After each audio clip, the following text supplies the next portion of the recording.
അച്ഛൻ്റെ മരണത്തെ ചൂഷണം ചെയ്ത് അച്ഛൻ്റെ മരണത്തിൻ്റെ പേര് പറഞ്ഞ് കാരുണ്യം കൈപ്പറ്റാനും ക്യാമറകളൊക്കെ വിളിച്ചിട്ട് എൻ്റെ അടുത്തേക്ക് വരൂ, എന്നെ ഒന്ന് എടുക്കൂ, എന്നെ ഒന്ന് എടുത്ത് എന്തെങ്കിലുമൊക്കെ ഒന്ന് ഇടൂ, എന്തെങ്കിലുമൊക്കെ ഒരു കോൺട്രവേഴ്സി ഉണ്ടാക്കി എങ്ങനെയെങ്കിലൊക്കെ ശ്രദ്ധ പിടിച്ചു പറ്റി അങ്ങനെ പോകുന്ന ഒരാളൊന്നും അല്ലാതെ അയാൾ ക്യാമറകൾ കണ്ടില്ലെങ്കിലോ ക്യാമറകളില്ലെങ്കിലോ അവർക്ക് അസ്വസ്ഥത അപ്പോൾ തന്നെ ആരെങ്കിലും വിളിക്കും, ഒരു ഇൻ്റർവ്യൂ നടത്തുക, അല്ലെങ്കിൽ ഒരു ഉഗ്രൻ കോൺട്രവേഴ്സി, ഒരു വിവാദം ഉണ്ടാക്കുക, എന്നിട്ട് അതൊന്ന് ചർച്ച ചെയ്യുക എല്ലാവരും. അങ്ങനെ നമസ്കാരം, പുതിയൊരു വീഡിയോയിലേക്ക് എല്ലാവർക്കും ഹർത്തമായ സ്വാഗതം. മനോജ് കുമാർ നിങ്ങൾക്ക് എല്ലാവർക്കും അറിയാം, നമ്മുടെ ബീതി ആൻഡിയുടെ ഹസ്ബൻഡും നമ്മുടെ സീരിയൽ നടനും ഒക്കെ ആയ നമ്മുടെ ബിഗ് ബോസ് റിവ്യൂവർ ഒക്കെയാണ്. ഓക്കെ മനോജ് കുമാർ ഇപ്പൊ ഒരു ഉച്ചയ്ക്ക് ഒരു വീഡിയോ ഇട്ടിട്ടുണ്ട്. അത് കിച്ചുവിനെ കുറിച്ചാണ്. പുള്ളി അങ്ങനെ ഇപ്പം യൂട്യൂബിനകത്ത് വലുതായിട്ട് വീഡിയോ ഒന്നും ഇടുന്നില്ല, പക്ഷെ ആ ഒരു വീഡിയോ ഞാൻ ഇപ്പോഴാണ് കണ്ടത് എന്നുള്ളതാണ്. സത്യം പറഞ്ഞു കഴിഞ്ഞാൽ വളരെ കൃത്യമായിട്ട് കാര്യങ്ങൾ അതിനകത്ത് പറഞ്ഞിട്ടുണ്ട് എന്നുള്ളത്. നമ്മൾ പലപ്പോഴും പറയാൻ വേണ്ടി ശ്രമിച്ച കാര്യങ്ങൾ വളരെ വ്യക്തതയോടുകൂടി ആരെയും ഈ പറയുന്ന നോവിക്കാതെ അവർ പറയാനുള്ള കാര്യങ്ങൾ പറഞ്ഞിട്ടുണ്ട് എന്നുള്ളതാണ്. രേണു സുധീരെ കേസ് പറയും, ഞാൻ രേണു സുധീരെ കേസ് അങ്ങ് വിട്ടതാണ്, മനസ്സിലായി, നമ്മൾ വിട്ടു, എന്തോ ആയിക്കൊണ്ട് പോട്ട്. ഞാൻ എപ്പോഴും ഇപ്പൊ അവസാന പ്രാവശ്യം ഞാൻ വീഡിയോ ഇട്ടപ്പോഴും കിച്ചുവിനെതിരെ തിരിഞ്ഞപ്പോഴാണ്, അല്ലെ, കിച്ചുവിനെതിരെ തിരിഞ്ഞ് അനാവശ്യമായിട്ട് പിന്നെ കോൺട്രവേഴ്സികൾ സൃഷ്ടിക്കുമ്പോഴാണ് നമ്മൾ സംസാരിക്കുന്നത്. അല്ലാതെ താങ്കൾ എന്തോ ആയിക്കൊണ്ട് പോകും എന്നുള്ളതാണ്.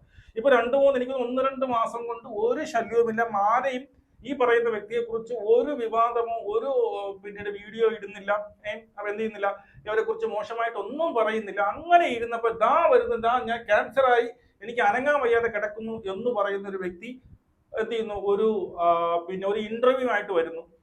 ആ ഇന്റർവ്യൂവിൽ എന്ന് വെച്ചാൽ ഇന്റർവ്യൂ ചെയ്യുന്നവളാണെങ്കിൽ കരഞ്ഞു വിളിക്കുന്നുണ്ട്. ആ ഇന്റർവ്യൂ എന്നെ ചോദിക്കുന്നുണ്ട്, എന്നെ ഗർഭിണിയാക്കിയത് കിച്ചു ആണെന്നും ചോദിക്കുന്നുണ്ട്. അത് കേട്ട് പൊട്ടിച്ചിരിക്കുന്ന രേണു സുധി, എന്റെ അമ്മ, ഇതൊക്കെ എന്താണെന്ന് എനിക്കറിയാം. ശരി, ഓക്കെ, എന്തോ ആയിക്കോട്ടെ. അപ്പം ഇവരെന്ത് ചെയ്തു, ഇവർ മനഃപൂർവ്വം ഒരു കോൺട്രവേഴ്സി ഉണ്ടാക്കിയിടുന്നു.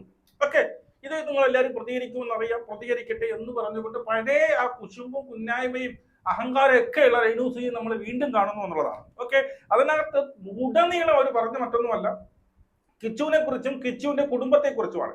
കിച്ചു ബിഗ് ബോസിൽ കയറാൻ പോകുന്നെങ്കിൽ കയറട്ടെ, കിച്ചുവിന്റെ പിന്നീട് അതായത് ഈ മരിച്ചു കിച്ചുവിന്റെ അമ്മൂമ്മയെ കുറിച്ച്, കിച്ചുവിന്റെ പിന്നീട് അവരുടെ ബന്ധുക്കളെ കുറിച്ചൊക്കെ അങ്ങ് അടിച്ചു വിടേണ്. അതിൽ നിന്ന് വളരെ വ്യക്തമായിട്ട് അരിയാഹാരം കഴിക്കുന്നവർക്ക് മനസ്സിലാവും കുശുമ്പാണ് എന്നുള്ളത്. ആ ചെറുക്കം നന്നായി പോകുന്നത് കണ്ണെടുത്താൽ കണ്ടുകൂടാ എന്നുള്ളതാണ്. ഓക്കെ, അപ്പൊ നന്നാവരുത് എന്നുള്ളതാണ്. ആ രീതിയിൽ അവരുടെ ഓരോ ബോഡി ലാംഗ്വേജിലും അവർ പറയുന്ന ഓരോ വാക്കുകളിലും ആ കുശുമ്പും കൃത്യമായിട്ടുണ്ട്. ഇപ്പോഴും ഈ പറയുന്ന രേണു സുധിയും അല്ലെങ്കിൽ ഈ പറയുന്ന കിച്ചുവുമായിട്ടുള്ള വിഷയങ്ങൾ 1 മാസമോ 2 മാസമോ മുമ്പായിരുന്നു. അതിനുശേഷം അവൻ കമാന്നുരക്ഷണം വേണ്ടിയിട്ടില്ല, അവന്റെ ഓൺലൈൻ ബിസിനസ്സുമായിട്ട് എന്തോ ആയിക്കോട്ടെ, ആ ചെറുക്കൻ ജീവിച്ചു പോവാണ്. അത് കണ്ടിട്ട് കണ്ണ് പിടിക്കുന്നില്ല എന്നുള്ളതാണ്. അത് കണ്ടിട്ട് സഹിക്കാൻ പറ്റാതെയാണ് ആ പറച്ചിൽ. അപ്പോൾ അതൊക്കെ മുൻനിർത്തിക്കൊണ്ട് ആ ഒരു പിന്നീട് ഇന്റർവ്യൂ കണ്ടതിന് ശേഷമാണ് മനോജ് കുമാർ ഈ ഒരു സാധനം ഇട്ടിരിക്കുന്നത് എന്നുള്ളതാണ്. അപ്പൊ നമുക്ക് എന്താണ് മനോജ് കുമാർ പറഞ്ഞത് എന്ന് കേൾക്കാം. ഓക്കെ, നമസ്കാരം പ്രിയപ്പെട്ടവരെ, ഞാനിന്നൊരു വീഡിയോ ആയിട്ട് വരാൻ കാരണം ഇന്നലെ രാത്രിയാണ് ഒരു വീഡിയോ ഉണ്ട്, ഒരു പോഡ്കാസ്റ്റ്. അതായത് ശരിക്കും പറഞ്ഞ സെലിബ്രിറ്റി അല്ല, പക്ഷേ അത്യാവശ്യം ഒരു ചെറിയ സെലിബ്രിറ്റി സ്റ്റാറ്റസ് ഉള്ള ഒരു അനുഗ്രഹീതനായ കലാകാരൻ്റെ, നമ്മളെയൊക്കെ വിട്ടുപോയ ഒരു അപകടത്തിൽ വിട്ടുപോയ നമ്മളെയൊക്കെ കൂടെ ചിരിപ്പിച്ച മിമിക്രി കലാകാരൻ, ചലച്ചിത്ര നടൻ, സ്റ്റാർ മാജിക് എന്ന പരിപാടിയിലൂടെയൊക്കെ വളരെയധികം ആരാധകരെ നേടിയ കൊല്ലം സുധി, അദ്ദേഹത്തിൻ്റെ മരണം ഒരു വല്ലാത്ത എന്താ പറയുക, ഒരു ഞെട്ടലുളവാക്കിയ ഒരു പ്രോഗ്രാം കഴിഞ്ഞു വരുമ്പോൾ അതിനുശേഷം പിന്നീട് കൊല്ലം സുധി വളരെയധികം ചർച്ചാ വിഷയമായി. കൊല്ലം സുധിയുടെ ഫാമിലിയും എല്ലാവരുടെ ഇടയിലും ചർച്ചാ വിഷയം, നമുക്കൊക്കെ അറിയാവുന്ന കാര്യം. സുധിയുടെ ഫാമിലി ലൈഫും കാര്യങ്ങളൊക്കെ നമ്മൾ ശരിക്കും പറഞ്ഞാൽ അന്നാണ് കൂടുതൽ ജനങ്ങൾ അറിയുന്നത്. അതിനുശേഷം ഉണ്ടായ കാര്യങ്ങളും കോൺട്രവേഴ്സിയും എല്ലാം നിങ്ങൾക്ക് അറിയാവുന്നതാണ്, ഞാൻ അത് പറയേണ്ട ആവശ്യമില്ല. അതിലെ ഒരു പ്രധാനപ്പെട്ട ഒരു കഥാപാത്രമാണ് കിച്ചു. അതായത് സുധിയുടെ ആദ്യ ഭാര്യയിലുണ്ടായ മകൻ. അമ്മയെ വളരെ ചെറുപ്പത്തിൽ കുഞ്ഞായിരിക്കുന്ന സമയത്ത് തന്നെ അമ്മ വിട്ടുപോയി. സുധി അച്ഛനാണ് വളർത്തിയത്. പിന്നീട് അവൻ്റെ ജീവിതത്തിൽ രണ്ടമ്മമാർ വന്നെങ്കിലും ഈ 10 അമ്മ ജമിഞ്ഞാലും പെറ്റമ്മയാവില്ല എന്ന് പറയുന്ന പോലെ അതൊക്കെ അവൻ്റെ ഒരു ജീവിതം എന്ന് പറഞ്ഞ ജേണി അങ്ങനെയായിരുന്നു. അച്ഛനും കൂടെ പോയതോടെ അവൻ പരിപൂർണ്ണമായി അനാഥനായി. അവനെ അച്ഛൻ്റെ രക്തത്തിൽ പറഞ്ഞ ഒരർത്ഥ സഹോദരൻ അവനുണ്ട്. ഓക്കെ, അതായത് ഇന്നലെ മെനിഞ്ഞാന്ന് വന്ന് ഈ പറയുന്ന ആരുടെ കിച്ചുവിന്റെ പോഡ്കാസ്റ്റിനെ കുറിച്ചാണ് പറയുന്നത്. ഇതിനകത്ത് പറയുന്ന ഒരു വാക്കുണ്ട്, 10 അമ്മ ചമഞ്ഞാലും പെറ്റമ്മ ആകില്ല എന്നുള്ളത്. ബാക്കി കേൾക്കാം. അപ്പോൾ ഞാൻ പറഞ്ഞു വരുന്ന വേദം കൊണ്ടല്ല, സുധി എനിക്ക് തോന്നുന്നത് ജീവിച്ചിരിക്കുമ്പോൾ ഉള്ളതിനേക്കാൾ കൂടുതൽ ജനങ്ങളുടെ ഇടയിൽ അറിയപ്പെട്ടത് മരിച്ചതിന് ശേഷം. അത് പല രീതിയിൽ, നല്ല രീതിയിലും എല്ലാം ആളുകൾക്ക് സുധിയുടെ മരണത്തെ, സുധിയെ കണ്ടത്, അല്ലെങ്കിൽ സുധിക്ക് ആ കുടുംബത്തിന് എന്തെങ്കിലും ചെയ്യണം, സുധിക്ക് വേണ്ടി എന്തെങ്കിലും ചെയ്യണം എന്നൊക്കെയുള്ള ചിന്തകൾ, അതൊക്കെ നമുക്കറിയാം. പിന്നെ അതോടൊപ്പം തന്നെ വിവാദങ്ങളും വന്നിട്ടുണ്ട് സുധിയുടെ പല കാര്യങ്ങളും ചൊല്ലി. പക്ഷേ ഇവിടെ ഒന്ന് ഈ മകൻ അച്ഛൻ്റെ മരണത്തെ ഒരിക്കലും ദുരുപയോഗം ചെയ്തിട്ടില്ല, ചൂഷണം ചെയ്തിട്ടില്ല. കാരുണ്യത്തിന് വേണ്ടിയോ അല്ലെങ്കിൽ സിമ്പതിക്ക് വേണ്ടിയോ അല്ലെങ്കിൽ ജനങ്ങളുടെ ഇടയിൽ അതിനെ വെച്ച് എന്താ പറയുക അതിനെ വെച്ചിട്ട് അവൻ ഒരിക്കലും അവനൊന്നും ചെയ്തിട്ട് അവൻ ഒതുങ്ങി അവൻ വളരെ എന്താ പറയുക അവൻ ഒതുങ്ങി അവനിലേക്ക് തന്നെ ഒതുങ്ങി ജീവിക്കുന്ന അതായത് അല്ലാണ്ട് ഓക്കെ, വളരെ കൃത്യമാണ്. അതായത് ഈ പറയുന്ന കൊല്ലം സുധിയുടെ മരണത്തിന് ശേഷം സ്വന്തം അച്ഛന്റെ പേര് പറഞ്ഞ് അതിന്റെ സിമ്പത് പറ്റിക്കൊണ്ട് എവിടെന്നെങ്കിലും കാശ് അടിച്ചു മാറ്റാനോ അതുവഴി കുറച്ച് പണം സമ്പാദിക്കാനോ ഈ പറയുന്ന ആര് ശ്രമിച്ചിട്ടില്ല, നമ്മുടെ കിച്ചു ശ്രമിച്ചിട്ടില്ല എന്നാണ് പുള്ളി പറയുന്നത്. പലരും അതിന് ശ്രമിച്ചിട്ടുണ്ട് എന്നുള്ളത് ഇനി പറയേണ്ടല്ലോ, നമുക്കെല്ലാം വ്യക്തമാണ്, നമുക്കെല്ലാം വിസിബിൾ ആണ് എന്നുള്ളതാണ്. ബാക്കി സുധിയുടെ മരണത്തെ അവൻ ഒരിക്കലും എടുത്തിട്ട് അവന് ജീവിക്കാനുള്ള ഒരു വരുമാനമാക്കിയൊന്നും അവൻ മാറ്റിയില്ല. അപ്പോൾ അതൊക്കെ അവൻ്റെ ഒരു ക്വാളിറ്റിയാണ്. പക്ഷേ ആ പയ്യനെക്കുറിച്ച് ഒരുപാട് കവന്നിട്ടുണ്ട് ആരോപണങ്ങൾ ഇപ്പോഴും വന്നുകൊണ്ടിരിക്കുന്നു. അവനതിനൊക്കെ വളരെ പക്വതയുടെയും പാകതയുടെയും തന്നെ നേരിട്ട് പോയിക്കൊണ്ടിരിക്കുകയാണ്. എനിക്ക് അവനെ കാണുമ്പോൾ അത്ഭുതം തോന്നാതെ ഈ അച്ഛനും അമ്മയും നഷ്ടപ്പെട്ടൊരു മക്കൾ എന്ന് പറഞ്ഞാൽ വല്ലാത്തൊരു മനസ്സായിരിക്കും അവർക്ക്. കാരണം അവൻ്റെ അച്ഛൻ്റെ വീട്ടുകാർ അവന് പരിപൂർണ്ണ സ്നേഹവും സംരക്ഷണം കൊടുക്കുന്നുണ്ടെങ്കിൽ പോലും അച്ഛനമ്മ എന്ന് പറയുന്നത് അതൊരു വലിയ അത് നഷ്ടപ്പെടുമ്പോഴേ നമുക്ക് അതിൻ്റെ വില അറിയുള്ളൂ. അപ്പം ഞാനിത് പറയാൻ കാരണം ഇപ്പോൾ ഈ അടുത്തിടെ ഇങ്ങനെ ഒരുപാട് വാർത്തകൾ ഇപ്പം ഇന്ന് തിങ്കളാഴ്ച ഒരു വാർത്ത അമ്മയുടെ തലക്കടിച്ചു, മകൻ അമ്മയുടെ തലക്കടിച്ചു കൊന്നു, പെറ്റമ്മയുടെ. ഇന്നലെ അച്ഛനെ തലക്കടിച്ചു കൊന്നൊരു മകൻ, പിന്നെ അതിന് മുമ്പ് ഒരു അച്ഛനെ അമ്മയും കൊന്നൊരു മകൻ. ഇതൊക്കെ ചെറുപ്പക്കാരാണ്, 20-22 വയസ്സൊക്കെ ഉള്ള പിള്ളേരാണ് ഈ പറയുന്നത്. എന്തിൻ്റെ അടിസ്ഥാനത്തിലാണെന്നറിയില്ല. അതിന് മുമ്പ് അപ്പോൾ തന്നെ ഞാൻ കേട്ടൊരു അമ്മയുടെ മാല അവനും മകനും കൂട്ടുകാരനും കൂടെ വീട്ടിൽ നിന്ന് കഴുത്തിൽ നിന്ന് പൊട്ടിച്ചെടുത്ത് പോയി. കണക്കത്തിൽ പിടിച്ച് എല്ലാം ഉണ്ട് അഴിക്കവിളിൽ. എന്നിരുന്നാലും നമ്മൾ മനസ്സിലാക്കേണ്ട ഒരു ഭയാനകമായ ഒരു കാര്യമുണ്ട്. എന്തുകൊണ്ട് ഈ കുട്ടികൾ ഈ പ്രായത്തിലുള്ള പിള്ളേർ ഇങ്ങനെ ആയിപ്പോകും? അവർക്ക് അവരുടെ ലോകം എന്ന് പറഞ്ഞാൽ വേറെയാണ്. പോകും അവരുടെ സുഹൃത്തുക്കൾ, അവർക്ക് ലാവിഷായിട്ട് ജീവിക്കാൻ പൈസ വേണം. അച്ഛനമ്മ എന്നൊക്കെ പറയുന്നത് ഒരു ATM പോലെയാണ്. അത് പൈസ കൊടുത്തില്ലെങ്കിൽ ATM തല്ലിപ്പൊളിക്കുന്ന പറഞ്ഞ അവസ്ഥയാണ്. ലഹരിക്ക് അടിമപ്പെടുക, അല്ലെങ്കിൽ എന്തും ചെയ്യാനുള്ള മനസ്സ്, ക്രൂരമായ മനസ്സ്, മൃഗങ്ങൾ പോലും മാറി നിൽക്കുന്ന അത്രയും വലിയൊരു എന്താ പറയുക, മൃഗങ്ങൾ പോലും ചെയ്യില്ല അങ്ങനെയൊന്നും. അതുപോലത്തെ മനസ്സാണ് ഈ മനുഷ്യർക്കുള്ളത്. ഈ തലമുറയ്ക്ക് എന്ത് പറ്റി? ഇവിടെ നമ്മുടെ മകനെ, നമ്മുടെ വീട്ടിലൊരു 20-22 വയസ്സുള്ള ഒരു മകനുണ്ട്, എൻ്റെ വീട്ടിലുണ്ട്. ആ മകനെ പോലും നമുക്കിങ്ങനെ ഭീതിയോടെ കാണേണ്ട അവസ്ഥയാണ്. കാരണം ദൈവമേ നമ്മളെ വല്ല ആക്രമിക്കുമോ, നമ്മളെ കൊല്ലുമോ? കാരണം നമുക്ക് വിശ്വസിക്കാൻ പറ്റുന്നില്ല. നമ്മുടെ കുഞ്ഞുങ്ങളിങ്ങനെ ചെയ്യാല്ലേ. ഇവിടെയാണ് ഞാൻ ഈ കിച്ചു എന്ന് പറയുന്ന ഈ ചെറുപ്പക്കാരൻ്റെ സത്യം പറഞ്ഞാൽ അവന് വഴിതെറ്റി പോകാനുള്ള എല്ലാ ചാൻസ് ഉണ്ടായിട്ടും അവൻ പോയിട്ടുണ്ടോ എന്ന് എനിക്കറിയില്ല, അല്ലെങ്കിൽ എന്തെങ്കിലും താളപ്പിഴകൾ സംഭവിച്ചിട്ടുണ്ടോ എന്ന് എനിക്കറിയില്ല. ഞാൻ അവനെ കണ്ടിട്ടുമില്ല. പക്ഷേ ഇന്ന് അവനെ ഇരിക്കുന്നതും സംസാരിക്കുന്നതും കാണുമ്പോൾ അറിയാം വളരെ പാകതയും പക്വതയുള്ള ജീവിതത്തെക്കുറിച്ച് ഒരുപാട് വീക്ഷണമുള്ള, സ്വന്തമായിട്ട് ഏണിങ്സ് ഉണ്ടാക്കണം, പഠനം പൂർത്തിയാക്കണം, സ്വന്തമായിട്ട് കുറച്ച് കാര്യങ്ങൾ ചെയ്യണം, കുറച്ച് സ്വപ്നങ്ങളുണ്ട് അവന്, അതൊക്കെ അവന് ചെയ്യണം എന്നുള്ള അതിന് വേണ്ടിയിട്ട് അവനിൽ എന്താണോ കഴിവുള്ളത് അത് വെച്ച് അവൻ ചെയ്യുന്നു. അല്ലാണ്ട് ആരും അച്ഛൻ്റെ മരണത്തെ ചൂഷണം ചെയ്ത് അച്ഛൻ്റെ മരണത്തിൻ്റെ പേര് പറഞ്ഞ് കാരുണ്യം കൈപ്പറ്റാനോ ക്യാമറകളൊക്കെ വിളിച്ചിട്ട് എൻ്റെ അടുത്തേക്ക് വരൂ, എന്നെ ഒന്ന് എടുത്ത് എന്തെങ്കിലുമൊക്കെ ഒന്ന് ഇടൂ, എന്തെങ്കിലുമൊക്കെ ഒരു കോൺട്രവേഴ്സി ഉണ്ടാക്കി എങ്ങനെയെങ്കിലൊക്കെ ശ്രദ്ധ പിടിച്ചു പറ്റി അങ്ങനെ പോകുന്ന ഒരാളൊന്നും അല്ലാതെ. അതൊക്കെ ഇങ്ങനെ നമുക്കറിയാലോ, സമൂഹത്തിൽ അങ്ങനെ കുറേ ആളുകളുണ്ട്. ഓക്കെ, ഇത് ആരെയാണ് കൃത്യമായിട്ട് വിരൽ ചൂണ്ടണമെന്ന് കൃത്യമായിട്ട് നമുക്കറിയാം. അത് ഞാനിവിടെ എടുത്ത് പറയുന്നില്ല, നിങ്ങൾക്ക് എല്ലാവർക്കും അറിയാമെന്നുള്ളതാണ്. ഇവർ പറയുന്ന ഒരു കാര്യം സത്യമാണ്. ഇപ്പോഴുള്ള തലമുറയുള്ള കുട്ടികൾ നമുക്കറിയാമല്ലോ, പല രീതിയിൽ വഴിതെറ്റി പോവുകയാണ്. പലതിനും അമ്മയെ കൊല്ലുന്നത്, അച്ഛനെ കൊല്ലുന്നത്, സഹോദരി റേപ്പ്, മറ്റങ്ങനെയുള്ള ഒരുപാട് കാര്യങ്ങൾ നടക്കുന്നുണ്ട് സമൂഹത്തിൽ.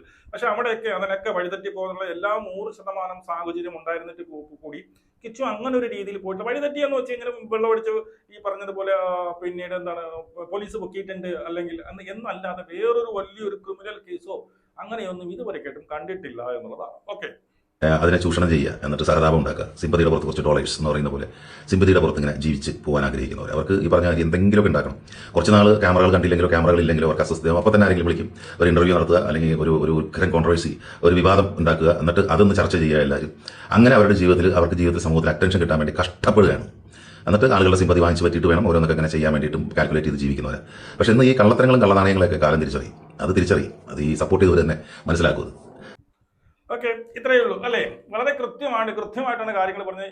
എന്താണ് കുറച്ച് ദിവസം ക്യാമറയിൽ കണ്ടില്ലെങ്കിൽ അവരെയൊക്കെ വിളിച്ചു വരുത്തുക, അവിടെ ഒരു കോൺട്രവേഴ്സി ഉണ്ടാക്കുക, അതുവഴി ജീവിക്കുക എന്നുള്ളതാണ്.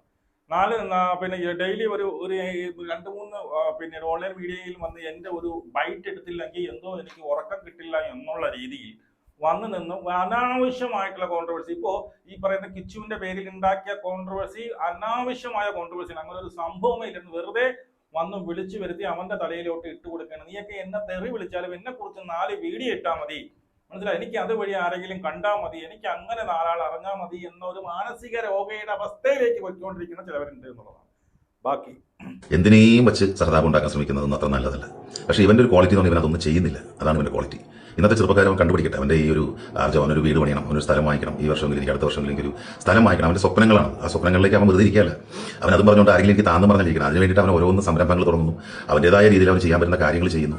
അവനത് ചെയ്താണ് അവൻ പോകുന്നത്. അത് അവൻ്റെ സ്വപ്നങ്ങൾ പൂവണിയട്ടെ എന്നാണ് ഞാൻ പറയുന്നത്. ചെറുപ്പക്കാർക്ക് ഒരു മാതൃകയാണ്. അവനൊരു 10 കാശ് അവൻ്റെ സ്വന്തം കാലിൽ നിന്ന് ഉണ്ടാക്കാൻ ശ്രമിക്കുകയാണ്.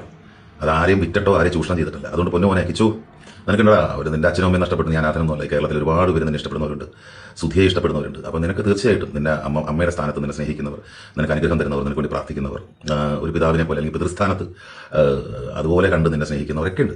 മനസ്സിലായില്ലേ? അതിൽ തീർച്ചയായിട്ടും നിനക്ക് എൻ്റെ അനുഗ്രഹങ്ങൾ ഉണ്ടാവും. നിന്റെ ജീവിതത്തിൽ ഒരുപാട് സ്വപ്നങ്ങൾ നിനക്ക് പൂവണിയട്ടെ മോനെ. നീ ഒരു യുവതലമുറയ്ക്ക് ഒരു മാതൃകയായി നീ മാറണം. അച്ഛനും അമ്മയും ഇല്ലെങ്കിലും അനാഥനാണെങ്കിലും ഞാൻ ഇങ്ങനെ ജീവിച്ച് ഞാൻ എൻ്റെ ജീവിതത്തിൽ നല്ല വഴികളിലൂടെ പോയി യാതൊരു മോശം കൂട്ടുകെട്ടുകളിലോ അല്ലെങ്കിൽ മോശം വഴികളിലൂടെ പോകാതെ യുവതലമുറയ്ക്ക് നീ ഒരു മാതൃകയായി മാറണം എന്നാണ് എൻ്റെ ഒരു അഭ്യർത്ഥന. നിന്റെ അച്ഛൻ്റെ വീട്ടുകാർക്ക് നീ ഒരു അഭിമാനമായിട്ട് മാറണം. ഓക്കെ, ഇതൊക്കെയാണ് എനിക്ക് കിച്ചുവിനോട് പറയാനുള്ളത്. കിച്ചു, അപ്പോൾ അതുകൊണ്ട് തന്നെ ധൈര്യമായിട്ട് കിച്ചു മുന്നോട്ട് പോവുക. എല്ലാവരുടെയും എല്ലാവിധ പിന്തുണകളും നിനക്കുണ്ടാവും, തീർച്ചയായിട്ടും ഉണ്ടാവും. നിന്റെ സ്വപ്നങ്ങൾ ചിറക് വിരിഞ്ഞ് പറക്കാൻ നിനക്ക് കഴിയട്ടെ. വേറെ ഇതിനൊന്നും നമ്മൾ മോശമായ വഴിയിൽ സത്യധർമാദികൾ നീതികളെ മുറുകെ പിടിച്ചുകൊണ്ട് വേണം നമ്മളെപ്പോഴും ജീവിക്കാൻ. അങ്ങനെ ജീവിക്കുമ്പോൾ നമുക്ക് അതിൻ്റെ ഗുണം കിട്ടും. പാകതയും പക്വതയൊക്കെ നിനക്ക് നിന്റെ സംസാരം കേൾക്കുമ്പോൾ തന്നെ വല്ലാത്തൊരു വ്യത്യാസമുണ്ട്. കാരണം ഭയങ്കരമായിട്ട് പ്രായത്തേക്കാൾ അപ്പുറമുള്ള പാകതയും പക്വതയുണ്ട്. ഒരുപാട് പ്രായമായിട്ടും ഇതൊന്നും വരാത്തവരെയും നമ്മൾ കാണുന്നുണ്ട്. ഇതാണ് എൻ്റെ ഏറ്റവും വലിയ വിരോധാഭാസം എന്ന് പറയുന്നത്. അത് ഞാനിപ്പോൾ ഇതിലേക്കൊന്നും കൂടുതലൊന്നും ഞാൻ ഒരു കാര്യങ്ങളിലേക്ക് പോകുന്നില്ല. പക്ഷേ നിന്റെ ഇൻ്റർവ്യൂ പോഡ്കാസ്റ്റ് എനിക്ക് വളരെ ഇഷ്ടപ്പെട്ടു. അതൊരു നല്ലതാണ്, അത് എല്ലാവർക്കും ഇഷ്ടപ്പെടും എന്ന് തന്നെയാണ് എൻ്റെ വിശ്വാസം. അതൊരു മച്ചാൻസ് വ്ലോഗ് അങ്ങനെ ഒരു ചാനലിലാണ്. ഒരുപാട് പേര് അത് കണ്ട് സപ്പോർട്ട് ചെയ്യുന്നുണ്ട്. അപ്പോൾ കിച്ചോ, അച്ഛൻ്റെ അനുഗ്രഹം, സുധിയുടെ അനുഗ്രഹം നിനക്ക് എന്നും ഉണ്ടാവുക. സുധിയുടെ ആത്മാവിൻ്റെ സാന്നിധ്യം നിനക്ക് എന്നും ഉണ്ടാവും സപ്പോർട്ടായിട്ട്. അത്രമാത്രം ചിന്തിച്ചാൽ മതി. ബാക്കിയൊന്നും നീ നോക്കേണ്ട. ആരോപണങ്ങൾ, കല്ലെറിയുന്നവർ എന്തും ചെയ്തോട്ടെ, ഇതൊക്കെ കാലം തെളിയിക്കുന്ന കാര്യങ്ങളാണ്. കല്ലെറിയുന്നവൻ എന്ന് എറിഞ്ഞുകൊണ്ട് തന്നെ ഇരിക്കുക, അവസാനം കൈ കടക്കുമ്പോൾ നിർത്തിക്കോളും. നീ അതിലൊന്നും തളരാൻ നിൽക്കാതെ ദൈവത്തെ മനസ്സിൽ വിചാരിച്ച് നിൻ്റെ അച്ഛനെ മനസ്സിൽ സ്മരിച്ച് നിൻ്റെ എല്ലാ നന്മകളിലേക്ക് നീ കിടക്കുക. വേറെ ഒറ്റ കാര്യം എനിക്ക് പറയാനുള്ളൂ. ഒരിക്കലും ജീവിക്കുമ്പോൾ വഴിതെറ്റി പോകാതെ തന്നെ നമ്മൾ മുന്നോട്ട് പോകണം. അപ്പോഴേ നീ ഒരു മാതൃകയാവുള്ളൂ. യുവതലമുറയ്ക്ക് നീ ഒരു മാതൃകയാവട്ടെ. Thank you. അപ്പോൾ ഇതാണ് മനോജ് കുമാറിന്റെ വീഡിയോ. യുവതലമുറയ്ക്ക് നീ ഒരു മാതൃകയാകട്ടെ എന്നുള്ളത്. അവന് കുറെ സ്വപ്നങ്ങളുണ്ട്. അവന് വീട് വയ്ക്കണം, അവന്റെ ജീവിതം ഒന്ന് മെച്ചപ്പെടണം, എനിക്ക് സമൂഹത്തിൽ നല്ല നിലയിൽ എത്തണം എന്ന് മാത്രം വിചാരിച്ച് നിൽക്കുകയല്ല അവൻ ചെയ്യുന്നത്. അവന് പറ്റുന്ന, അവന് കൈത്താങ്ങായിട്ട് ഒരു കുടുംബം വന്നിട്ടുണ്ട്. അവരുടെ ആ ഒരു പിന്തുണയോടുകൂടി അവന് കഴിയുന്ന മാന്യമായിട്ടുള്ള ജോലി. ഓക്കെ, ഒരിടത്തും പോയി ആൾക്കാരെ കൊണ്ട് നീ ഇങ്ങനെയാണോ ക്യാഷ് ഉണ്ടാക്കിയത് എന്ന് പറയിപ്പിക്കാതെ മാന്യമായിട്ടുള്ള ജോലി അവൻ ചെയ്ത് അവന്റെ ഓരോ പടികളായിട്ട്, വിജയത്തിന്റെ ഓരോ പടികളായിട്ട് അവൻ ചവിട്ടി കയറി വന്നുകൊണ്ടിരിക്കണം. അപ്പോഴും കുരുപൊട്ടി കുറെ എണ്ണം വന്ന് ഇതുപോലെ കിടന്ന് കുരയ്ക്കും എന്നുള്ളതാണ്. മനസ്സിലായി? കുറെ എണ്ണം ഇരുന്നു പ്രാർത്ഥിക്കും.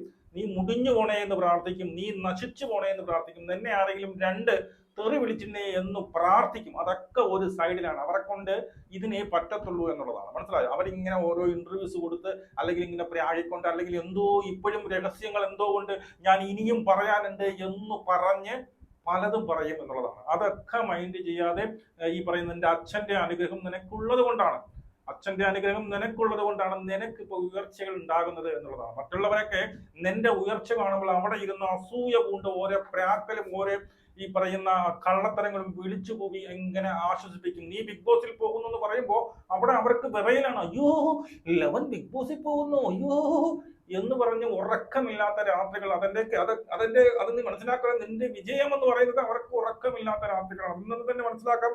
നിന്നെ എത്രമാത്രം അവർ സ്നേഹിച്ചിരുന്നു, തന്നെ എപ്പോഴും ഒരു മകനാണെന്ന് പറയുമ്പോൾ എത്രത്തോളം മകനായി കണ്ട് സ്നേഹിച്ചിരുന്നു എന്നുള്ളതാണ്. പണ്ടൊന്നോ നടന്ന, എപ്പോഴോ നടന്ന, അറിവില്ലാ പ്രായത്തിൽ നടന്ന എന്തോ വിഷയങ്ങൾ ഇപ്പോഴും ഉണ്ട്, ഇപ്പോഴും എന്റെ മനസ്സിലുണ്ട്, ഇപ്പോഴും ഞാൻ പറയാത്ത പല കാര്യങ്ങളും ഉണ്ട് എന്ന് പറഞ്ഞുകൊണ്ടുള്ള വിഷം മറ്റുള്ളവരുടെ മനസ്സിലേക്ക് കുത്തിയിടുന്ന അല്ലെങ്കിൽ അടർത്തി വിട്ടുകൊടുക്കുന്ന കുറെ നാറികൾ ഇവിടെ ഉണ്ട് എന്നുള്ളത്. അവർക്കുള്ള ശിക്ഷ ദൈവം കൊടുക്കും, അല്ലെങ്കിൽ കൊടുത്തുകൊണ്ട് തന്നെ ഇരിക്കുന്നു എന്നാണ് എനിക്ക് അത് പറയുന്നത്. കിച്ചുവിനോട് പറയാനുള്ളത്, നീ എന്താണോ ഇപ്പൊ ചെയ്തത് ബിസിനസ്സാണ്.